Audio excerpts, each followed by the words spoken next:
بسم الله الرحمن الرحيم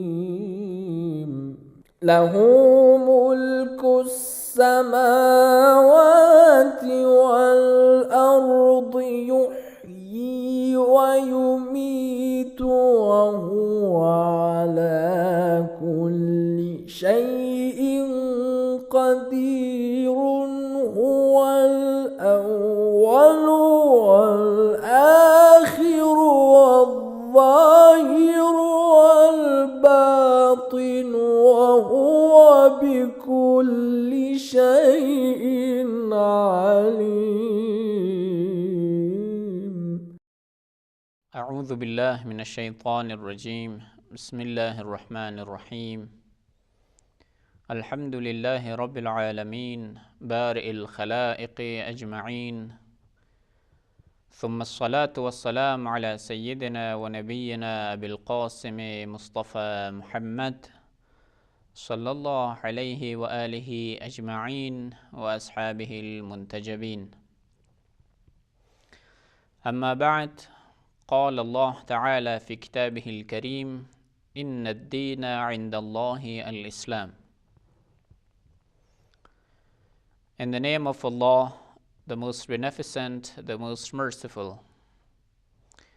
Respectable audience, distinguished listeners, and honorable viewers, Assalamu alaikum wa rahmatullahi wa barakatuh. Today, God willing, we are going to talk about Almighty Allah from the Quranic perspective, for God in the Quranic teachings. Prior coming and treating this important topic, let me update you on the lessons we have presented for our listeners.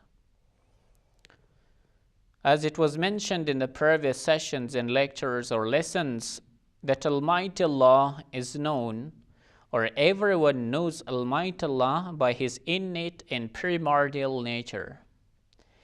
Everyone finds and feels Almighty Allah within his own inward feelings.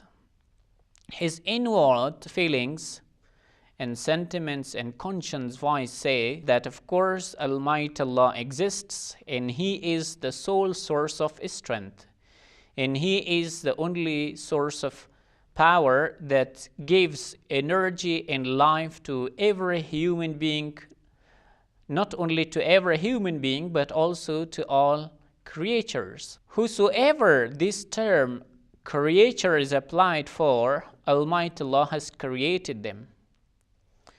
So then the question arises, so why they do not find Almighty Allah in their practical life?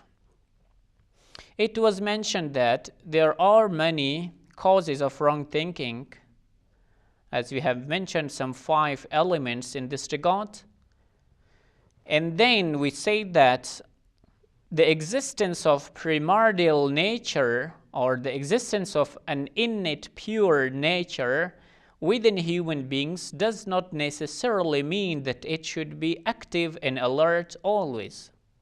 Sometimes it is under the eclipse of some other inculcations, some other schools of thoughts, doubts and problems, some other schools of thoughts, questions, or sometimes it has remained passive. So it was mentioned that the divinely revealed prophets and religions have this important duty and responsibility to awaken the human being's innate and sinless nature. The human being's primordial nature, I mean fitri, so that they themselves should find and feel wholeheartedly Almighty Allah, without being in need of an external coercion or force or this and that. So right now we will be talking about this, that though every nation, every type in the past, all the human beings believed in the existence of Almighty Allah, but some of them had an incomplete picture from Almighty Allah's attributes. They did not hesitate, they did not cast doubt on Almighty Allah's existence. Rather, they have some awkward picture from Almighty Allah. For example, some of them have an incomplete understanding from Almighty Allah's attributes, how He managed the worldly affairs, how He is actively involved running the world and running the universe. So it is an important issue that should be kept in mind. So the theory or the analogy that was made in the previous session, today I want to touch it. I want to respond, and that is the clockmaker theory or the watchmaker analogy. Where they believe that though Almighty Allah has created the universe, though Almighty Allah is the source of strength and the source of power who has created this universe, but it does not necessarily imply that He has to be actively involved right now. So we have to respond to this question. That of course, such an analogy is contradictory to our Islamic understanding. It is a fallacious analogy. Let me explain how this is full of fallacy. Firstly, this analogy or this simile is not very much tantamount or equivalent to Almighty Allah in the existence. You know, according to the analogy watchmaker theory or clockmaker theory, they believe that since we cannot believe that a watch with all its intricate pieces, with all its complex functions, should be made out of random, out of accident, so the universe is also the same. Universe cannot also be made out of accident. But they say that when the watchmaker makes the watch, or when the clockmaker makes the clock, then the clockmaker does not accompany the clock to work or to function. They say that the same case is true, or the same holds true for the universe and Almighty Allah. How? Almighty Allah has created, we accept it wholeheartedly. But Almighty Allah is not actively involved in today's affairs. The human beings have been given the battery, and that is the intellect, as the clock is given the battery. Then it works on its own. There is no need that others should give them the power and the strength to work and to function. We believe that this analogy is totally wrong and false. This cannot hold true for the universe and Almighty Allah. Why? Because the universe is not like a watch. The universe is completely a contingent being in existence. It receives Almighty Allah's grace and mercy within every second, and every hundreds of the seconds, the human beings and all the creatures are in dire need of Almighty Allah's mercy and favor.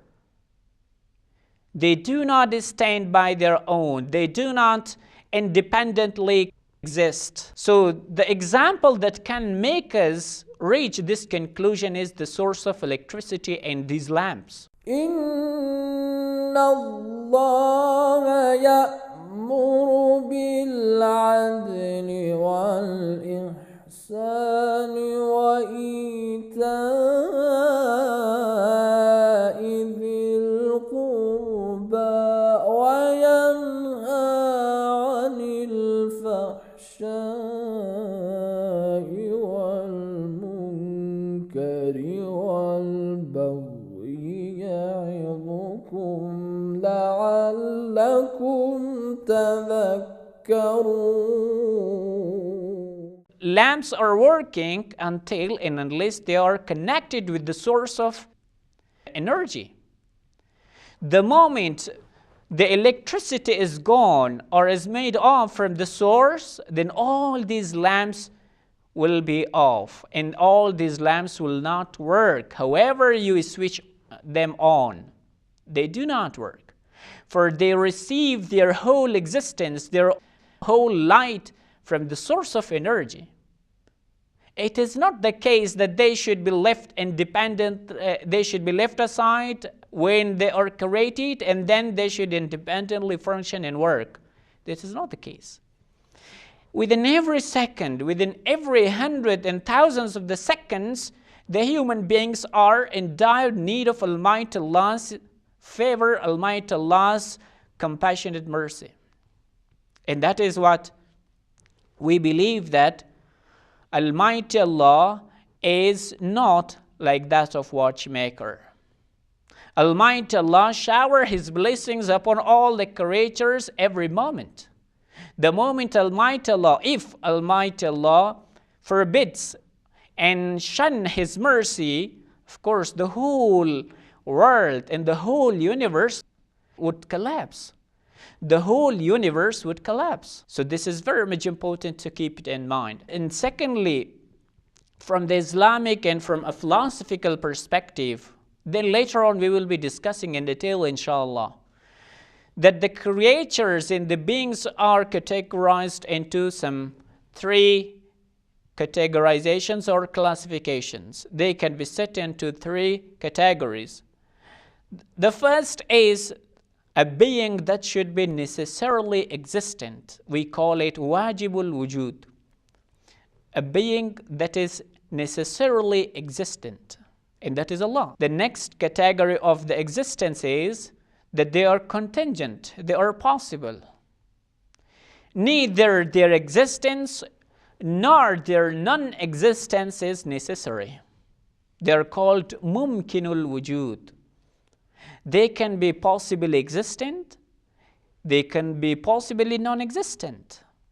When the external factors help them exist, they would exist. When the external factors are absent, they would not exist. Our existence, I mean the whole universe existence, is of the second category. It means our existence is possible, contingent. It is not something absolute that we have to exist. No, our existence depends on Almighty Allah's favor, on Almighty Allah's blessings. So this is the response to the doubts made by the clockmaker theory, that this analogy is a fallacious analogy. We can never ever think that God Almighty Allah should be identical to that of watchmaker or to that of clockmaker. In the universe should be a clock.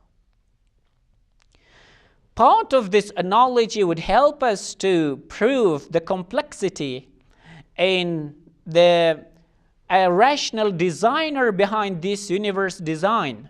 But later on, if we study deeply what the clockmaker theory says, of course we would refute it.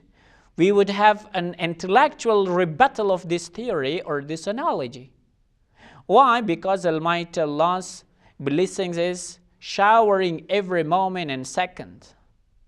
Almighty Allah has not created the whole universe and then has left it or put it aside forever. No, Almighty Allah is still actively involved in running and operating this universe.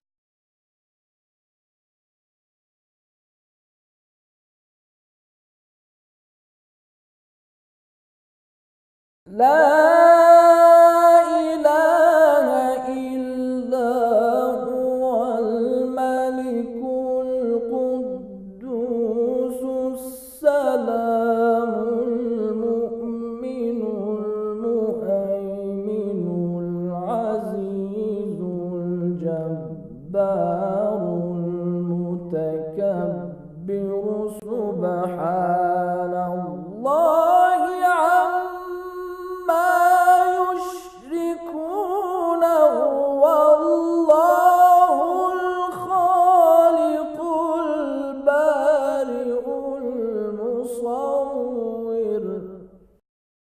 We are full of needs. We, the human beings, and all the creatures are in need of Almighty Allah's continuous blessings. The moment Almighty Allah disconnect this line, we will collapse. We would not exist.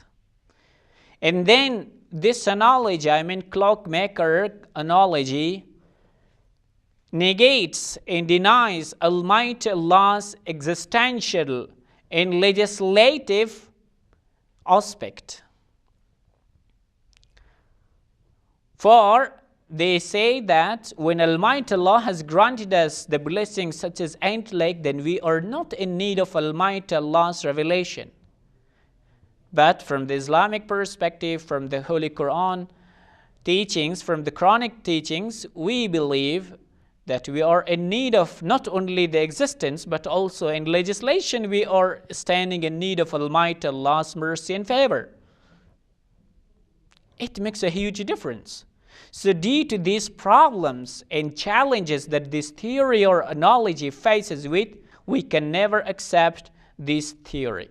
This was the response to the theory of clockmaker. So now let's see what the Holy Quran draws a picture from Almighty Allah. As it was mentioned, even in the previous nations, even in the previous generations, they had understanding of Almighty Allah. They did find Almighty Allah's presence in their hearts. Though sometimes, when the human beings are fallen victims of their own carnal desires, their own sensual temptations, and their own wishes and whims, of course, at that time they would forget Almighty Allah's existence. But the moment they face with huge amount of difficulties, the moment they face that all the doors are closed, all the materialistic and tangible doors are closed in front of them and they cannot solve their problems, that time they remind again Almighty Allah as a source of strength. As one of the pagans said that, or you might be a Muslim, told to Imam Jafar Sadiq alayhi salam that how to define Almighty Allah. Imam Sadiq alayhi salam, what do? He said that I'm a sailor or I'm working in the sea.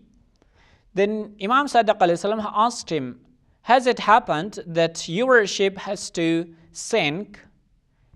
He said, fortunately or unfortunately, yes. Once upon a time it has happened that my ship, yes, faced with this difficulty. Imam Sadiq alayhi salam said that, were you at the brink of sinking? Were you at the verge of sinking in the depths of the water? He was for sure. Then Imam Sadiq alayhi salam, at that moment that you felt despair, the moment that you felt hopeless, all the doors were closed for you and no one was able to respond to your cry for help, did you feel some sort of strength within yourself that might help you? And that man said, for sure, indeed I have felt that still there is a source of strength that would save and rescue me from this fatal destiny. Imam Sadiq alayhi salam said, that is Almighty Allah. Sometimes these difficult situations makes us alert. Sometimes these catastrophic events make us aware of Almighty Allah's existence. You know that sometimes the human beings get proud of their scientific discoveries. Sometimes they say that we do not need any other source of authority or any source of legislation except our own intellect, except our own instrumental intellect and rational. But on those difficult moments, on those hopeless conditions that they find no one help him, at that time they feel that of course there is one that can help us, for he is all powerful, for he is the most merciful. We should always be alert that such an innate nature, such a pure nature Almighty Allah has granted us, they should not be made impure. Or the dots of sin should never cover our hearts. That is very much important, to keep our hearts and our nature clean and sinless. Let me have a comparison between the Quranic teachings on Allah and that of the rest of the religions. As I said, other nations, other people did feel the presence of Almighty Allah, but they had problem defining Almighty Allah's attributes. They did understand Almighty Allah exists, but they had some misunderstanding, or they have fallacious conceptions about Almighty Allah's adjectives and attributes. So Quran has been revealed to correct them even in this respect as well. In the Holy Quran, Almighty Allah has been introduced as the most merciful, Ar-Rahman, Ar-Rahim, the most compassionate, the most gracious, and He is introduced, or He has been identified as an all-knowing creator, all-wise creator. He is able to do each and everything. Inna Allah ala kulli shay'in qadir. Every intercession comes out of His permission. Qul lillahi shafa'a. Even if the Grand Prophet, even if the rest of the infallible Imams or the Prophets come and intercede, all are authorized by Almighty Allah. None of them can take a very small and tiny step forward except by Almighty Allah's permission. While in the rest of the religions, there were many agents who were involved acting as lords. For example, the concept of Trinity. Though we believe that during the Jesus Christ, the people had their own monotheistic and Unitarian conception from Almighty Allah. But afterward, of course, it has been distorted, and the conceptions such as Trinity came into existence. According to the Quranic teachings, Almighty Allah is one. As it is said, قُلْ هُوَ اللَّهُ أَحَدٌ. Tell that Almighty Allah is one. Allahu Samad. لَمْ يَلِدْ وَلَمْ يُولَدْ وَلَمْ يَكُنْ لَهُ كُفُوًا أَحَدٌ. Of course, no similar or no one is there to be associated with Almighty Allah. None shares lordship with Almighty Allah. He is unique. No parallel can be found for Almighty Allah. No one is to resist Almighty Allah's sovereignty. No one is there to stand up against Almighty Allah's all-powerful measures.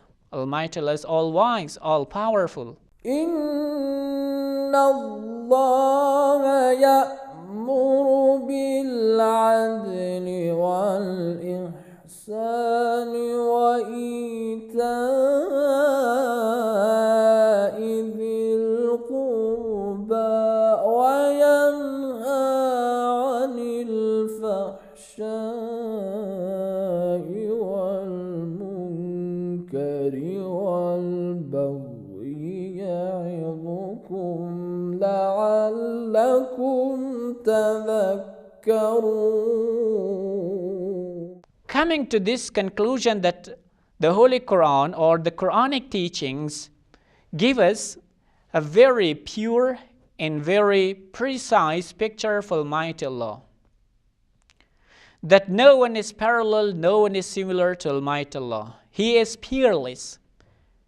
He is the supreme source of authority in existence and legislation. He is the most merciful. He is the most compassionate. And indeed, He is the source of everything.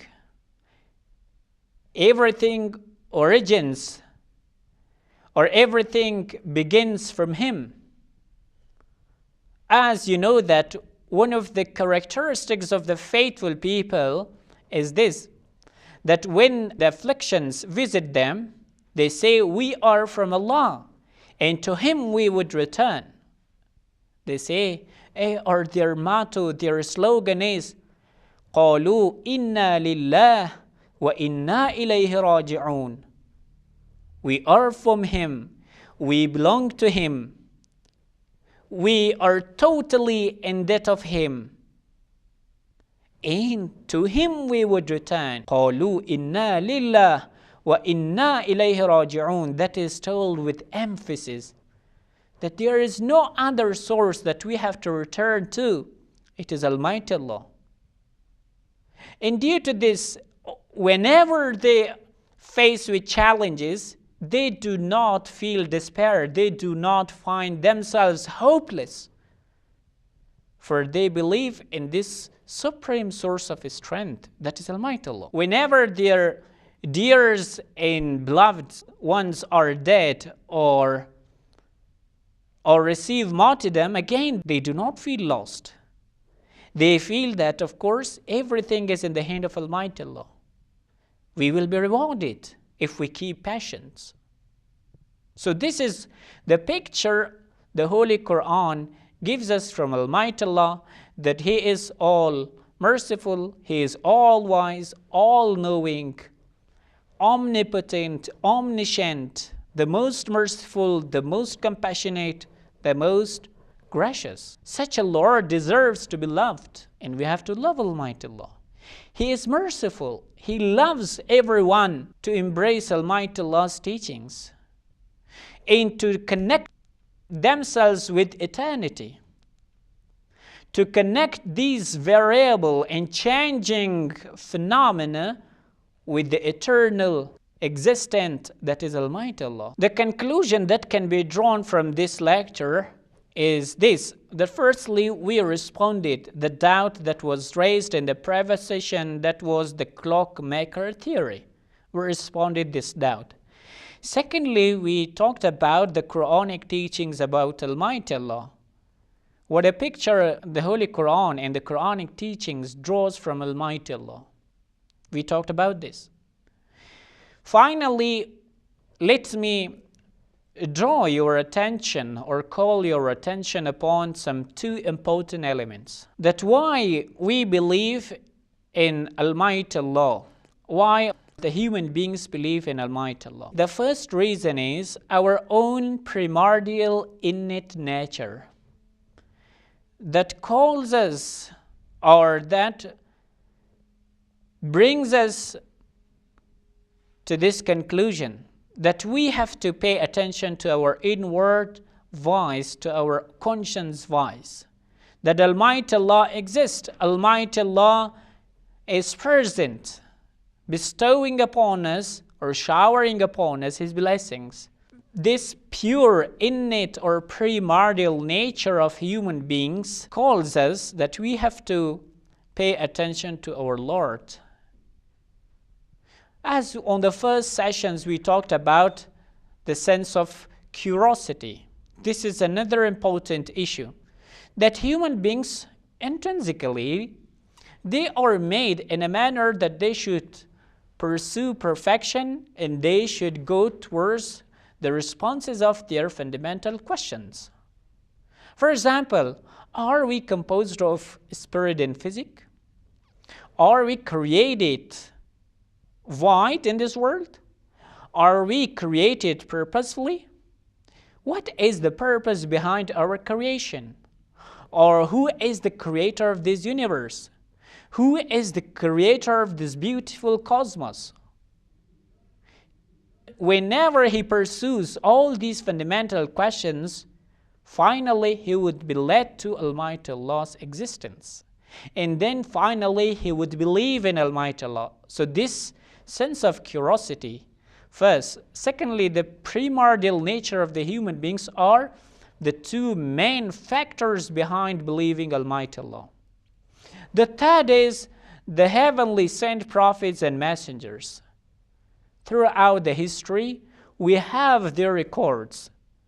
For sure, all of them have come and invited the human beings to believe in Almighty Allah, to believe that Almighty Allah exists, to believe that you are not created without any purpose. You are not created without any target. No, you have goals, you have targets, and you should go towards your perfection. Another reason behind our belief in Almighty Allah is the heavenly sent prophets and messengers, along with their scriptures and their books.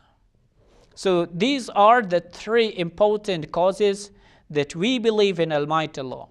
Inshallah, in the next session, we will be talking about this important question, that what are the reasons, what are the arguments that prove Almighty Allah's existence? Though the human beings with their primordial nature would find and feel Almighty Allah's existence.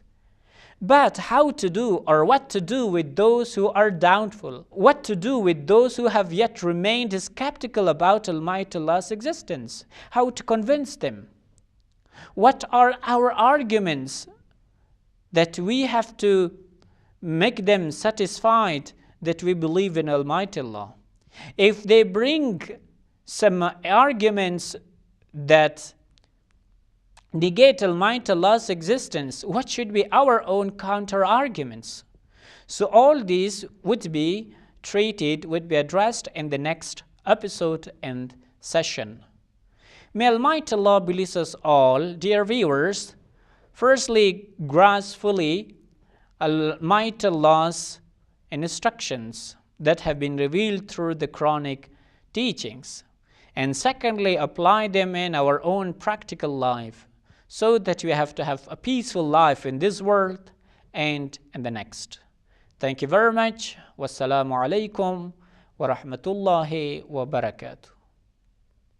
اللهم انفعنا بالعلم وزينا بالحلم وجملنا بالعافية وكرمنا بالتقوى إن وليي الله الذي نزل الكتاب وهو يتولى الصالحين